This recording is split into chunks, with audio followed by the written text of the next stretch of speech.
Take the Minecraft IP and apply it over a top-down action RPG and you get Minecraft Dungeons, an on-the-nose application of the Minecraft world over Diablo gameplay, and shockingly, it works amazingly well. While there is a story here, it's nothing more than a shallow one that's meant to connect every level under one short-lived plot. The Archaeologer, who's been outcasted by his home village, now wields the Orb of Dominance, a magic spell that grants him practically unlimited power. With his newfound power, he's taking over the world one village at a time. Dungeons gameplay is our journey to stop him. Now there's no sense in beating around the bush, this is Minecraft meets Diablo, but not as fully fleshed out as one would think. But I think that's for the better in this case. With Minecraft being the best-selling video game in the world, its IP is recognizable by millions, and what Minecraft Dungeons represents is the perfect introduction to the action RPG genre. The 6 to 8 hour campaign is short, but offers plenty of replay value for both offline and online play. While you can technically play this alone, part of the fun is getting a squad together. A total of 4 players can play either online or offline. If you're on Nintendo Switch, this also supports single Joy-Con use, though the controls do feel a bit limited with it. The gameplay structure is split between the campsite and your missions. Your campsite is where you can get yourself situated before a mission. These include getting your inventory in check, using your emeralds to purchase new loot or artifacts, and customizing your character.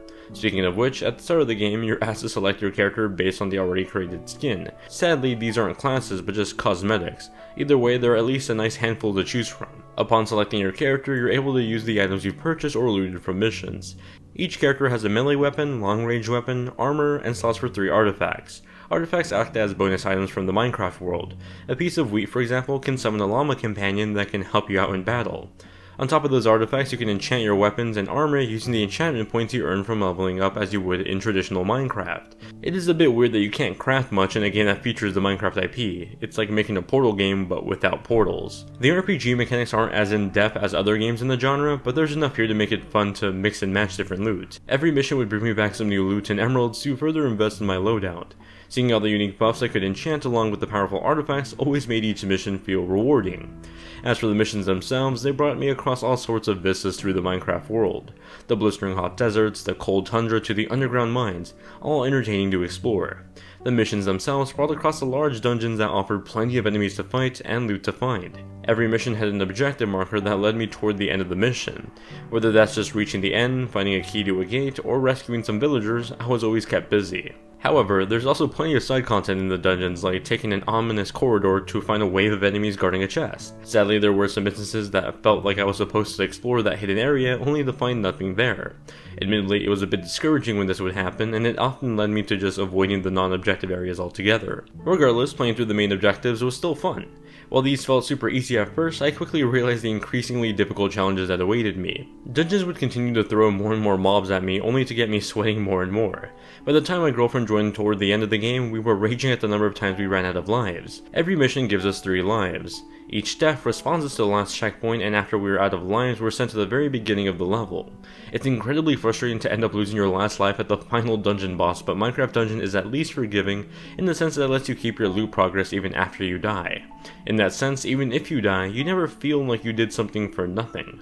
If that sounds a bit too easy for some of you, you'll be happy to hear that after completing the 6 to 8 hour campaign, it unlocks a harder difficulty, and beating that difficulty unlocks another one. There's plenty of challenges here for those that seek it, and despite its short length, the campaign was fun to run through multiple times with different friends. Although yes, these are the same assets we've seen from Minecraft, they've never looked better. Okay, maybe if you use the RTX feature in Minecraft, but other than that, this looks fantastic. Part of the reason is the new camera angle and the lighting effects. Even on the weakest platform, Nintendo Switch, the visuals here are stunning. The light shafts peeking into the caves and the rays of sunlight tickling the forest, it's so marvelous. The color palette here is also remarkable, with a striking saturated look of the Minecraft world on full display. I did notice that the Switch version does have a bit of a brighter look, possibly due to some performance drawbacks on the console. It doesn't look terrible, just a bit brighter than the PS4 or Xbox One. Now this is available just about on every major console including PC. On the base consoles such as PS4, Xbox One, and Switch, you'll find the frame rate rely on 30 frames per second while the Pro models go for 60. Performance for the most part seemed fine across the board except the Nintendo Switch. Throughout my playtime, I noticed a few frame rate dips below the 30 FPS line into the mid-20s. Additionally, there were a few times where I just straight up froze during gameplay as if the console was still trying to load the upcoming section of a mission. It was noticeable, no doubt, but it didn't make the game unplayable. What probably is a bit more unplayable, at least on the Switch, is playing in tabletop mode with more than one person. While technically possible, it's incredibly hard to see what's on the Switch's smaller display. Minecraft has always had a soothing and relaxing soundtrack filled with lo-fi vibes. Oddly enough, Minecraft Dungeon doesn't reuse its classic soundtrack, but instead features a whole new one. The songs here are excellent to the point that I would love to hear them in traditional Minecraft. There's a large variety of songs that fit the curiosity of exploring a dungeon and equally the feeling of taking on a giant enderman that keeps teleporting around you. Accompanying the brilliant selection of songs is the lovely atmospheric sounds that tie in the world building together. The subtle sounds of my footsteps as I pass by a body of water, all while enemy mobs lurk in the background. It's beautiful. Playing on Nintendo Switch, the addition of HD Rumble paired along with my attack and the enemies, I felt completely immersed in the experience. Minecraft Dungeons is an absolute gem of an action RPG that would make a great entry point for new fans of the genre. Furthermore, it's an excellent take on the genre that's fun to play both offline and online with friends.